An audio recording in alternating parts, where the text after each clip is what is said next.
For years, Americans believed that if they worked hard, life would eventually get better. But today, more and more people are starting to question that. They work overtime, take on a second job, cut back on every expense, and still find their bank account almost empty as soon as their paycheck hits. Some earn more than $100,000 a year, but still worry every time the rent, insurance, and other bills come due. Others spend nearly $80 on just a few basic grocery items. Young people are putting off buying a home. Many couples are delaying having children.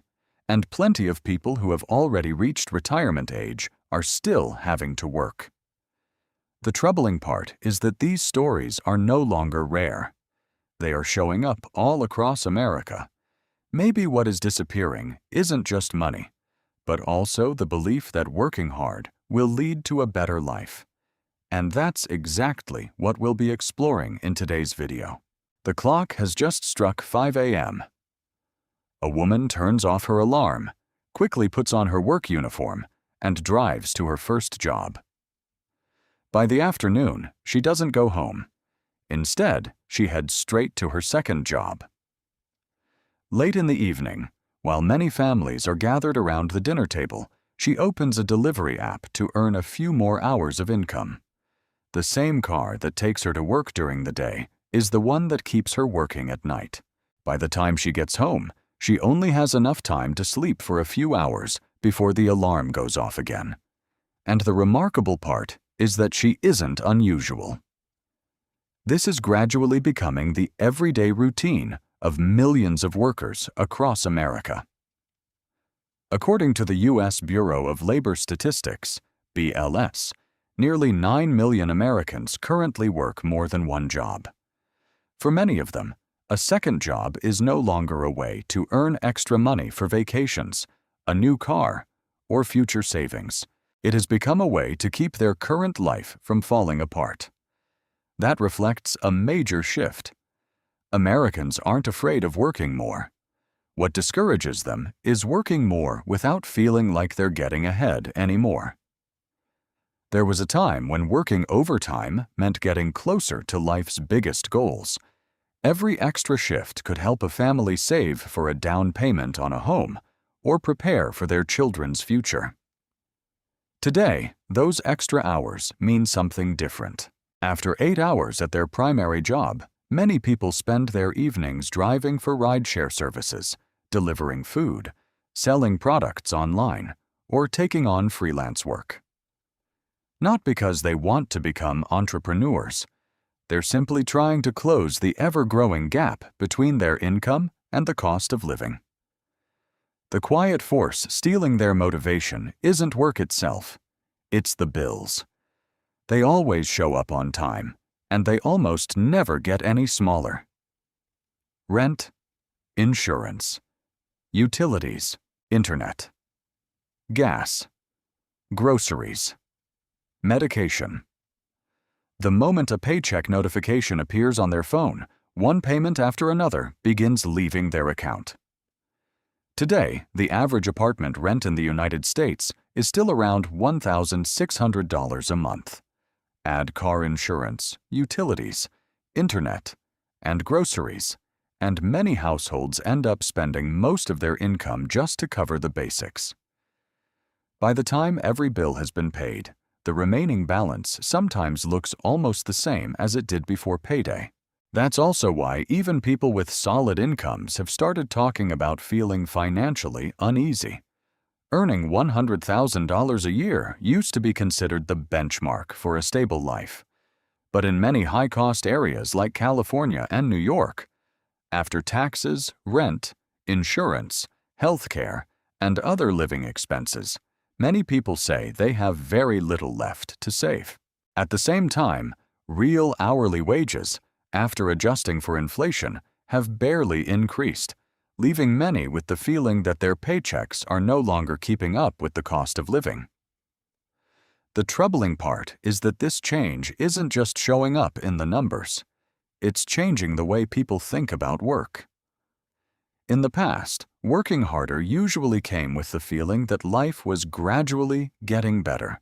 Today, many people are working just as hard, but the reward no longer seems to keep pace with the effort. They're no longer working to move ahead.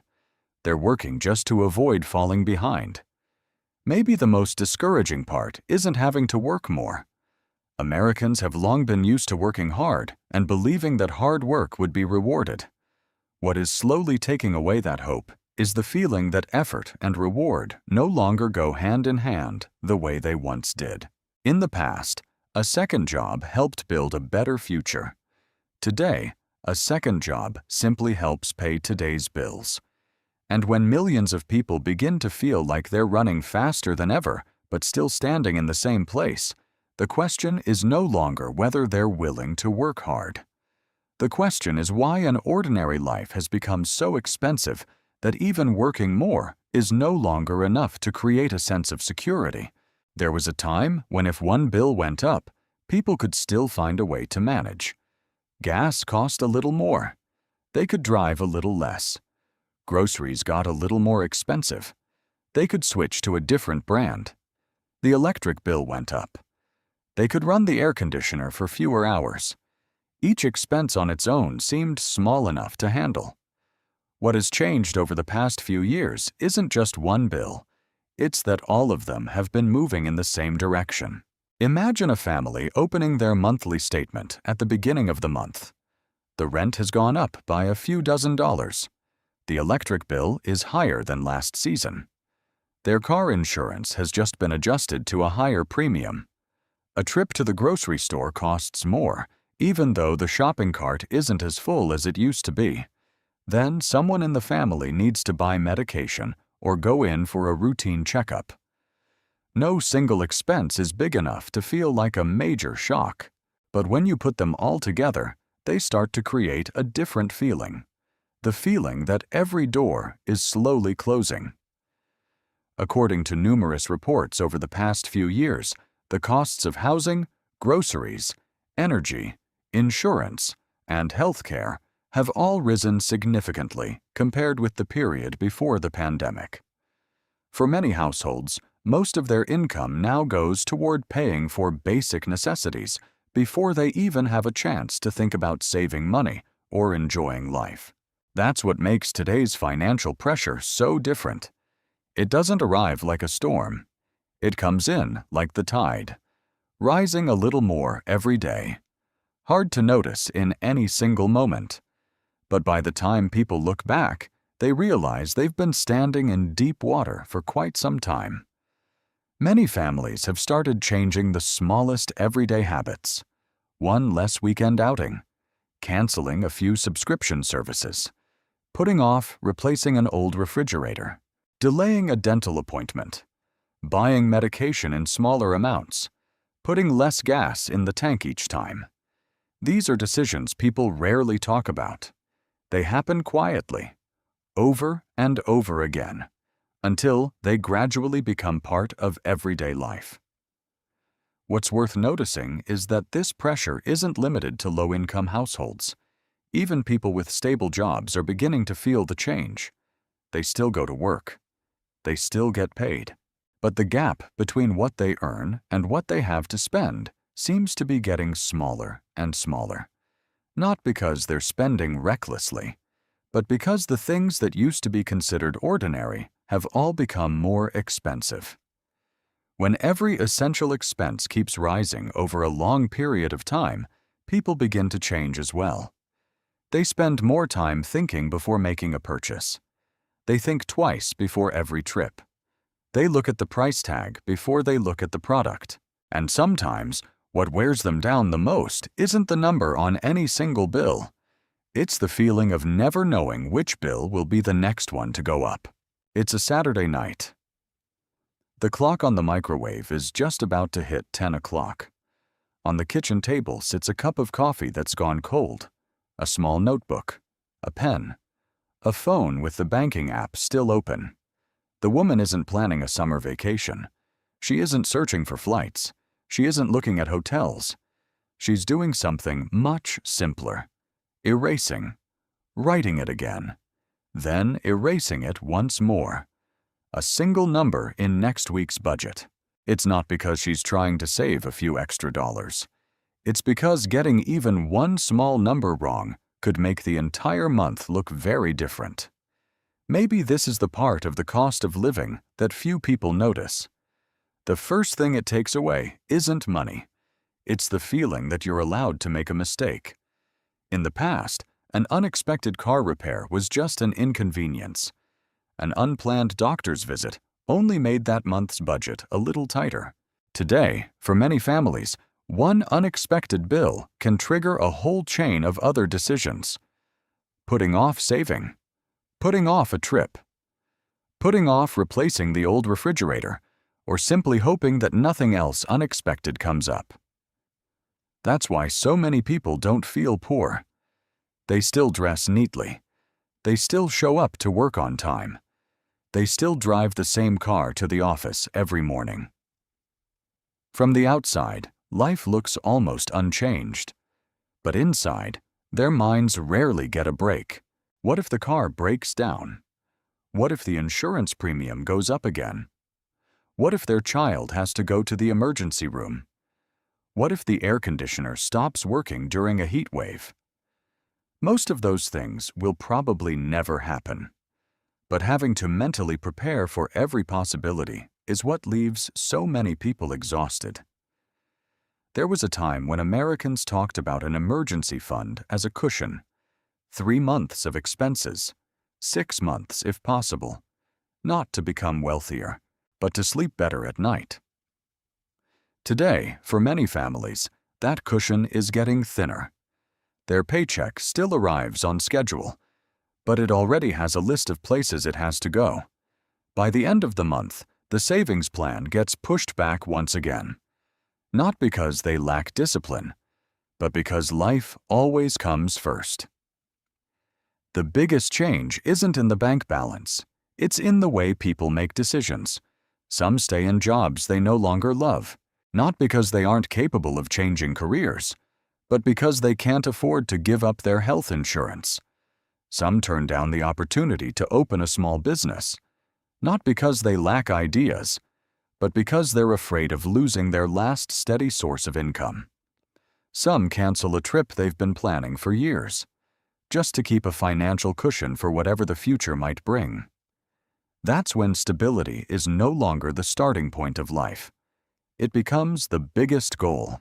It's no longer measured by a bigger house or a newer car. It's measured by something much simpler. Opening the mailbox without worrying that there's another bill inside. Opening the banking app without immediately starting to do the math. Waking up on a Monday morning without wondering what unexpected expense might show up today. Maybe that's the greatest paradox of this moment. As life becomes more expensive, the thing so many people are trying hardest to protect is no longer wealth. It's simply the sense of peace that used to be considered something completely ordinary. There's a scene that's becoming increasingly familiar in grocery stores across America. Someone is standing at the checkout. The cashier scans each item. The total on the screen keeps climbing.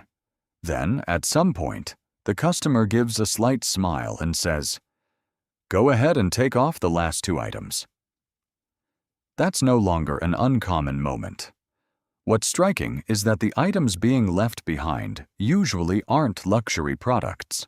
They're just the better box of cereal, the familiar bottle of juice, or the cut of meat the family used to buy every weekend. Prices change a little at a time. People change a little at a time, too. At first, almost nobody notices. A family switches to the store brand.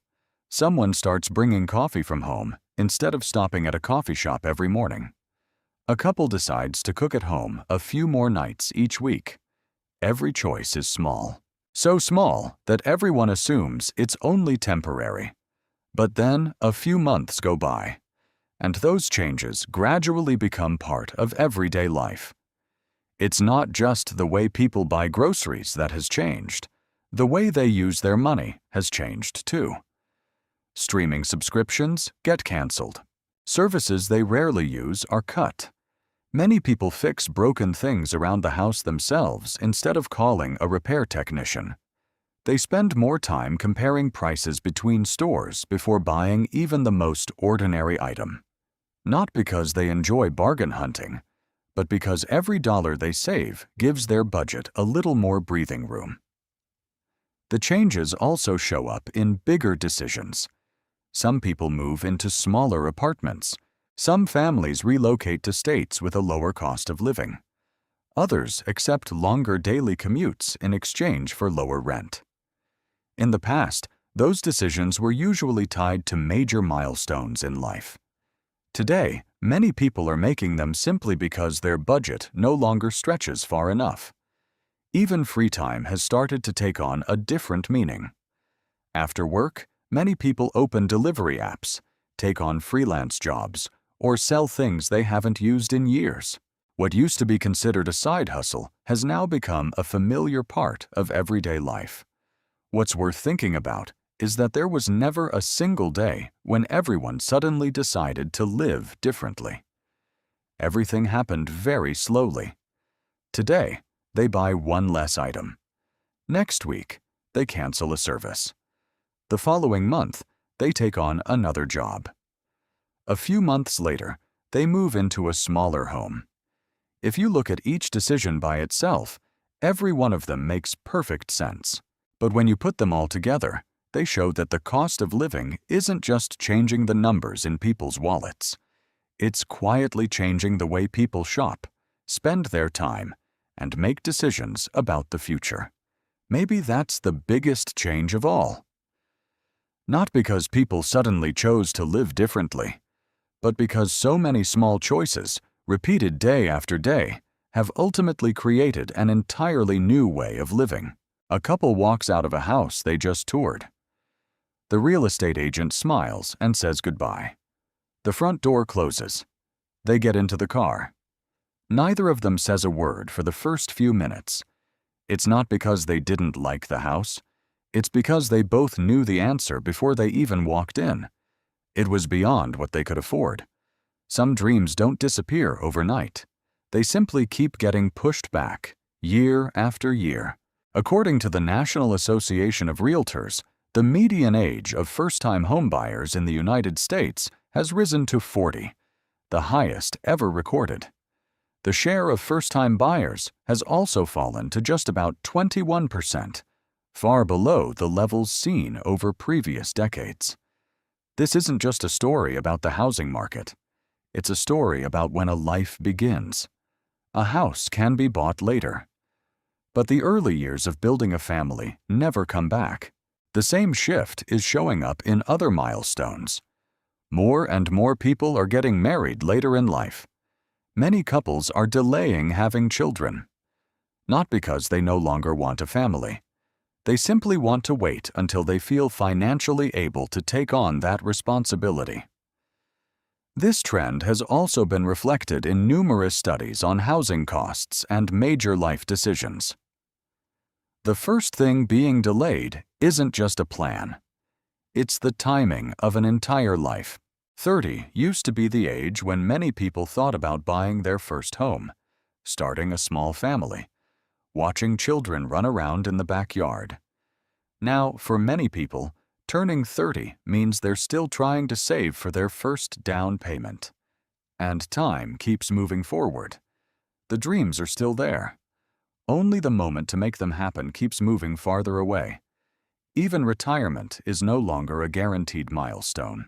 Many people are accepting that they'll have to work longer than they originally planned, not because they love their jobs more, but because they want one more layer of financial security for the years ahead.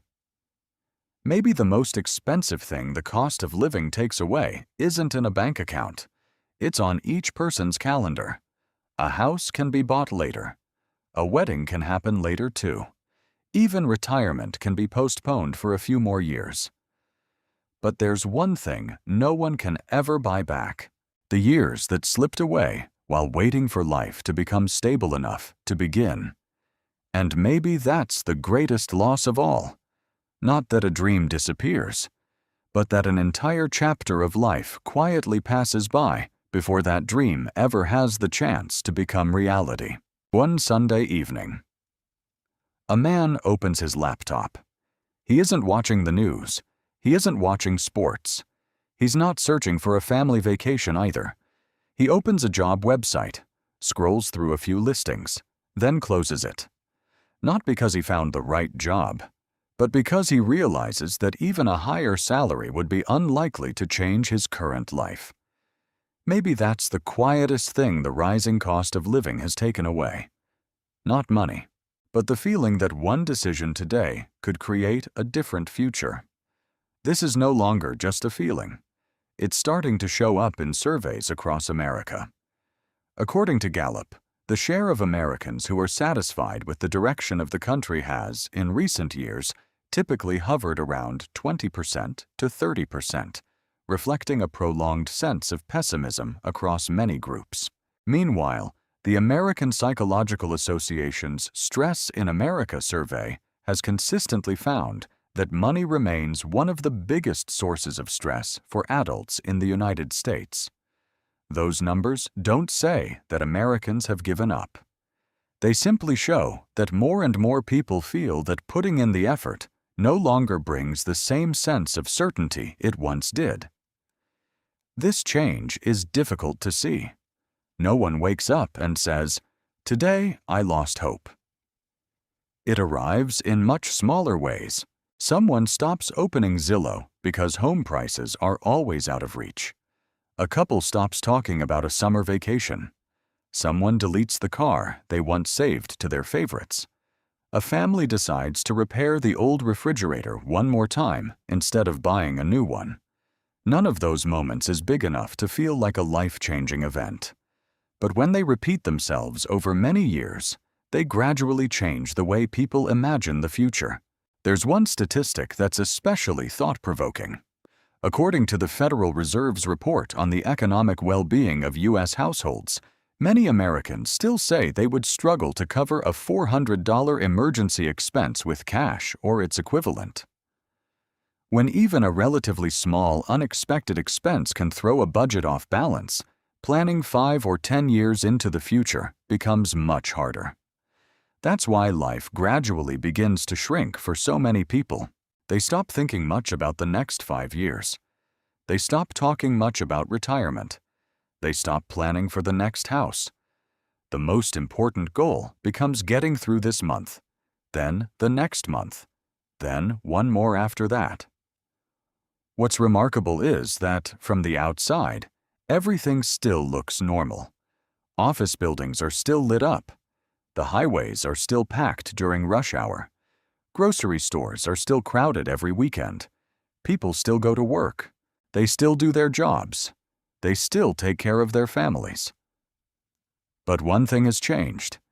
In the past, those efforts were usually accompanied by the belief that life was steadily getting better.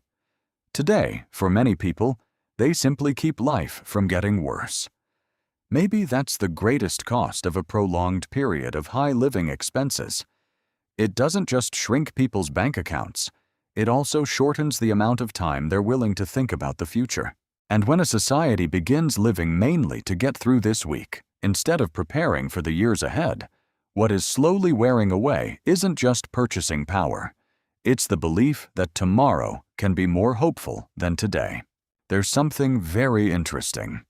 After all the stories about rising prices, mounting bills, and plans being put on hold, America hasn't stopped. The morning still begins like any other. The lights are still on in coffee shops. The buses are still full. The highways are still packed during rush hour. The parking lots outside grocery stores are still full every weekend. From the outside, almost nothing seems different. But within those ordinary days, millions of people have quietly changed the way they live. Not because they wanted to, but because circumstances have forced them to. Some people no longer buy the things they want first. They look at the price tag first. Some no longer plan for a summer vacation. They plan for the next car repair instead. Some no longer ask themselves what they want next year. They simply ask how much will be left this month after every bill has been paid. At first glance, those seem like very small changes. But when millions of people change in the same way, they begin to create an America that looks very different from just a few years ago. What's remarkable is that most of them haven't given up. They still go to work every morning. They still do their best to take care of their families. They still look for ways to save every extra dollar. They still learn new skills. They still accept starting over when the old plan no longer works. Not because there's certain things will get better, but because they understand that giving up isn't an option either. Maybe that's the part the numbers can never fully tell. A statistic can tell you how much food prices have increased. A report can tell you how housing costs have changed. But no chart can measure how many times a person has to adjust their own expectations just to keep moving forward. There was a time when success was often measured by what a person owned: a bigger house, a newer car, a longer vacation.